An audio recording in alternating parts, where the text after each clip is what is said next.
ಸಿದ್ದಾಪುರ ತಾಲೂಕಿನ ಅವರಗುಪ್ಪದ ಶ್ರೀ ಮಾರಿಕಂಬ ದೇವಸ್ಥಾನದ ನೂತನ ಕಟ್ಟಡ ಪುನರ್ ಪ್ರತಿಷ್ಠಾಪನಾ ಮಹೋತ್ಸವ. ಸಿದ್ದಾಪುರ ತಾಲೂಕಿನ ಅವರಗೊಪ್ಪದ ಶ್ರೀ ಮಾರಿಕಂಬ ದೇವಸ್ಥಾನದ ನೂತನ ಕಟ್ಟಡ ಪುನರ್ ಪ್ರತಿಷ್ಠಾಪನಾ ಮಹೋತ್ಸವದ ಧರ್ಮಸಭೆಯಲ್ಲಿ ಸುಕ್ಷೇತ್ರ ದಿಗ್ವಿಜಯ ಮತ್ತು ತಪೋಕ್ಷೇತ್ರ ಕಂಡೇನಂದಿಹಳ್ಳಿಯ ಶ್ರೀ ರೇವಣಸಿದ್ದೇಶ್ವರ ಶಿವಾಚಾರ್ಯ ಸ್ವಾಮಿಗಳು ಪಾಲ್ಗೊಂಡು ಆಶೀರ್ವಚನ ನೀಡಿದರು. ಸೇವೆ ಮಾಡಿರ್ತೀರಿ, ದೇವಸ್ಥಾನವನ್ನ ಕಟ್ಟಿರ್ತೀರಿ, ಮೂರ್ತಿಯನ್ನ ಪ್ರತಿಷ್ಠಾಪನೆಗೊಳಿಸಿ ಕಳಸ ಸ್ಥಾಪನೆಯನ್ನು ಕೂಡ ಮಾಡಿ ದಾಸೋಹ ಕಾರ್ಯವನ್ನ ಮಾಡ್ತೀರಿ.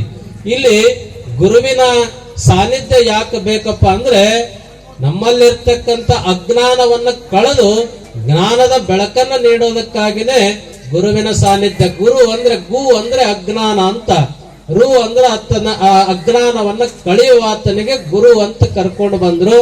ಆ ಗುರುವಿನ ಸಾನ್ನಿಧ್ಯದಲ್ಲಿ ಇವತ್ತು ಈ ಎಲ್ಲ ಕಾರ್ಯಗಳಿಗೆ ಪೂರ್ಣತೆಯನ್ನು ಕೊಡುವಂತ ಕೆಲಸ, ಇಲ್ಲಿ ನಡೆಯುವಂತ ಎಲ್ಲ ಕಾರ್ಯಗಳು ಯಶಸ್ವಿಯಾಗಲಿ ಅಂತ ಹೇಳಿ ಆಶೀರ್ವಾದ ಮಾಡಲಿಕ್ಕೆ ಗುರುವಿನ ಸಾನ್ನಿಧ್ಯ ಬಹಳ ಅವಶ್ಯಕವಾಗಿರ್ತಕ್ಕಂಥದ್ದು. ಆ ಒಂದು ನಿಟ್ಟಿನಲ್ಲಿ ಇವತ್ತು ಸಾಗರದ ಕಾಲೇಜಿನ ಉಪನ್ಯಾಸಕ ರಾಜು ಅವರ ಮೇಲೆ ಹಲ್ಲೆ ನಡೆಸಿದ ವಿದ್ಯಾರ್ಥಿ ಮತ್ತು ಪಾಲಕರ ಮೇಲೆ ಕಾನೂನು ಕ್ರಮ ಜರುಗಿಸಬೇಕೆಂದು ಆಗ್ರಹಿಸಿ ಸರ್ಕಾರಕ್ಕೆ ಮನವಿ. ಸಾಗರದ ಪ್ರಥಮ ದರ್ಜೆ ಕಾಲೇಜಿನ ಇತಿಹಾಸ ಉಪನ್ಯಾಸಕ ರಾಜು ಅವರ ಮೇಲೆ ಹಲ್ಲೆ ನಡೆಸಿದ ವಿದ್ಯಾರ್ಥಿ ಮತ್ತು ಅವರ ಪಾಲಕರ ಮೇಲೆ ಕಾನೂನು ಕ್ರಮ ಜರುಗಿಸಬೇಕೆಂದು ಆಗ್ರಹಿಸಿ ಸಿದ್ದಾಪುರ ಬಿಎಸ್ಎಸ್ ಡಿಪಿ ತಾಲೂಕು ಅಧ್ಯಕ್ಷ ವಿನಾಯಕ್ ಆರ್ ನಾಯಕ್ ನೇತೃತ್ವದಲ್ಲಿ ತಹಸೀಲ್ದಾರ್ ಮೂಲಕ ಸರ್ಕಾರಕ್ಕೆ ಮನವಿ ಸಲ್ಲಿಸಲಾಯಿತು. ತಹಸೀಲ್ದಾರ್ ಮುಖಾಂತರ ನಾವು ಮಾನ್ಯ ಮುಖ್ಯಮಂತ್ರಿಗಳಿಗೆ ಮನವಿ ಕೊಟ್ಟಿದ್ದೀವಿ.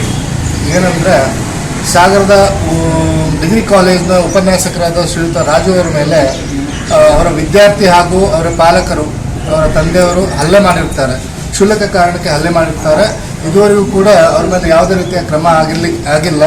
ಹಾಗಾಗಿ ನಾನು ಶ್ರೀಯುತ ಮಾನ್ಯ ಮುಖ್ಯಮಂತ್ರಿಗಳಲ್ಲಿ ಮತ್ತು ಕ್ಷೇತ್ರದ ಶಾಸಕರಾದಂಥ ಶ್ರೀಯುತ ಬೇಳೂರು ಸಾಹೇಬರಲ್ಲಿ ಕೂಡ ನಾನು ವಿನಂತಿ ಮಾಡ್ತೇನೆ.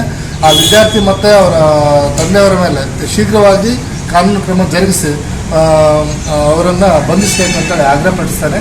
ಕಾರಣ ಇಷ್ಟೇ, ಇವತ್ತು ಸಣ್ಣ ಪುಟ್ಟ ವಿಷಯಕ್ಕೆ ಉಪನ್ಯಾಸಕರ ಮೇಲೆ, ಶಿಕ್ಷಕರ ಮೇಲೆ ಹಲ್ಲೆ ಮಾಡುವಂಥದ್ದು ಬಹಳ ಖಂಡನೀಯ.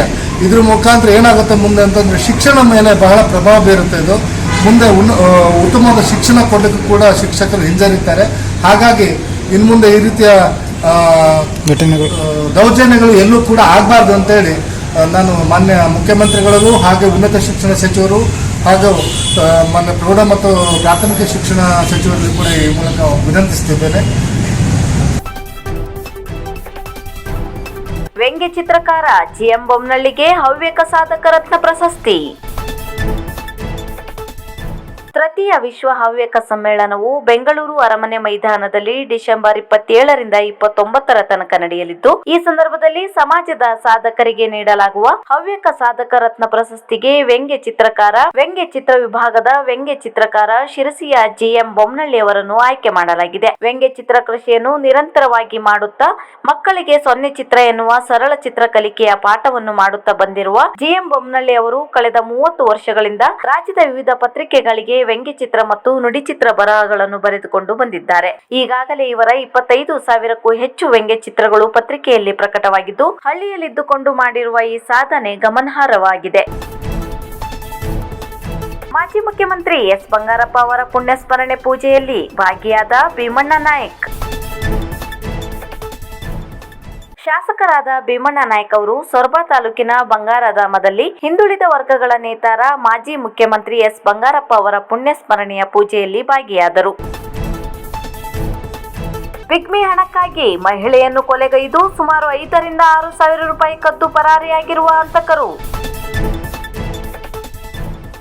ಪಿಗ್ಮಿ ಹಣಕ್ಕಾಗಿ ಮಹಿಳೆಯನ್ನು ಕೊಲೆಗೈದು ಸುಮಾರು 5ರಿಂದ 6 ಸಾವಿರ ರೂಪಾಯಿ ಕದ್ದು ಪರಾರಿಯಾಗಿದ್ದಾರೆ. ಸಿದ್ದಾಪುರದ ವಿನಾಯಕ್ ಸೌಹಾರ್ದ ಸೊಸೈಟಿಯಲ್ಲಿ ಪಿಗ್ಮಿ ಕಲೆಕ್ಟರ್ ಆಗಿರುವ ಗೀತಾ ಪ್ರಭಾಕರ್ ಹುಂಡೇಕರ್ ಕೊಲೆಯಾದ ವ್ಯಕ್ತಿಯಾಗಿದ್ದಾರೆ. ರಾತ್ರಿ ಮನೆಯಲ್ಲಿ ಮಲಗಿದ್ದ ಸಂದರ್ಭದಲ್ಲಿ ಮನೆಯ ಹಂಚು ತೆಗೆದು ಒಳಗೆ ನುಗ್ಗಿರುವ ಕೊಲೆಯ ಹಂತಕರು ಸೊರಬ ರಸ್ತೆ ಬಸವನಗಲ್ಲಿಯಲ್ಲಿ ನಡೆದ ಘಟನೆ ಇದಾಗಿದೆ. ಸ್ಥಳಕ್ಕೆ ಹೆಚ್ಚುವರಿ ಜಿಲ್ಲಾ ಪೊಲೀಸ್ ವರಿಷ್ಠಾಧಿಕಾರಿ Jagdish M, CPI JB Sitaram ಹಾಗೂ ಪಿಎಸ್ಐ ಅನಿಲ್ ಬಿಎಂ ಸ್ಥಳಕ್ಕೆ ಧಾವಿಸಿ ಪರಿಶೀಲನೆ ನಡೆಸಿದ್ದಾರೆ. ಶ್ವಾನದಳದಿಂದ ಪೊಲೀಸರು ತನಿಖೆ ಚುರುಕುಗೊಳಿಸಿದ್ದಾರೆ.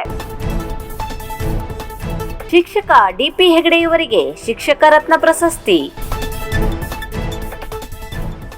ಶಿರ್ಸಿ ತಾಲೂಕಿನ ಮಾತ್ನಳ್ಳಿ ಪ್ರಾಥಮಿಕ ಶಾಲಾ ಶಿಕ್ಷಕ ಡಿಪಿ ಹೆಗಡೆಯವರಿಗೆ ದಿನಾಂಕ 27ರಿಂದ 29 ಡಿಸೆಂಬರ್ 2024ರವರೆಗೆ ಬೆಂಗಳೂರಿನ ಅರಮನೆ ಮೈದಾನದಲ್ಲಿ ನಡೆಯುವ ವಿಶ್ವ ಹವ್ಯಕ ಸಮ್ಮೇಳನ ಇಲ್ಲಿ ಗಣ್ಯರ ಸಮ್ಮುಖದಲ್ಲಿ ಹವ್ಯಕ ಶಿಕ್ಷಕ ರತ್ನ ಪ್ರಶಸ್ತಿ ಪ್ರದಾನ ಮಾಡಲಾಗುತ್ತಿದೆ. ಶ್ರೀಯುತರು ಈಗಾಗಲೇ 28 ವರ್ಷಗಳ ಕಾಲ ಪ್ರಾಥಮಿಕ ಶಾಲಾ ಶಿಕ್ಷಕರಾಗಿ ಸಿದ್ದಾಪುರ ಶಿರ್ಸಿಯಲ್ಲಿ ಸೇವೆ ಸಲ್ಲಿಸಿ ಉಲೇಕಲ್ ವಾನಳ್ಳಿ ಕ್ಲಸ್ಟರ್ ಸಿಆರ್ಪಿ ಆಗಿ ಉತ್ತಮ ಸೇವೆಯನ್ನು ಸಲ್ಲಿಸಿದ್ದಾರೆ. ಇವರು ಮೂಲತಃ ಸಿದ್ದಾಪುರ ತಾಲೂಕಿನ ನೇರ್ಲಮನೆಯವರಾಗಿದ್ದು ಪ್ರಸ್ತುತ ಶಿರ್ಸಿ ಕೆಎಚ್ಪಿ ಕಾಲೋನಿಯಲ್ಲಿ ವಾಸವಾಗಿರುತ್ತಾರೆ. ಇವರ ಸೇವೆಗೆ ಹಲವು ಪ್ರಶಸ್ತಿಗಳು ಬಂದಿದ್ದು ಮುಖ್ಯವಾಗಿ ಜಿಲ್ಲಾ ಉತ್ತಮ ಶಿಕ್ಷಕ, ರಾಜ್ಯ ಉತ್ತಮ ಶಿಕ್ಷಕ ಹಾಗೆ 2017ರಲ್ಲಿ ರಾಷ್ಟ್ರಮಟ್ಟದ ಉತ್ತಮ ಶಿಕ್ಷಕ ಪ್ರಶಸ್ತಿ, ಭಾರತದ ಘನವೆತ್ತ ರಾಷ್ಟ್ರಪತಿಗಳಿಂದ ಪುರಸ್ಕೃತರಾಗಿದ್ದಾರೆ. ಹಾಗೆಯೇ ರಾಜ್ಯ ಮಟ್ಟದಲ್ಲಿ ಉತ್ತಮ ಸಂಪನ್ಮೂಲ ವ್ಯಕ್ತಿಯಾಗಿ ಗುರುತಿಸಿಕೊಂಡಿದ್ದು ಅವರ ಸಾಮಾಜಿಕ, ಶೈಕ್ಷಣಿಕ, ಧಾರ್ಮಿಕ ಹಾಗೂ ಸಾಂಸ್ಕೃತಿಕ ಸೇವೆಯನ್ನು ಪರಿಗಣಿಸಿ ಈ ಪ್ರಶಸ್ತಿಯನ್ನು ಪ್ರದಾನ ಮಾಡಲಾಗುತ್ತಿದೆ.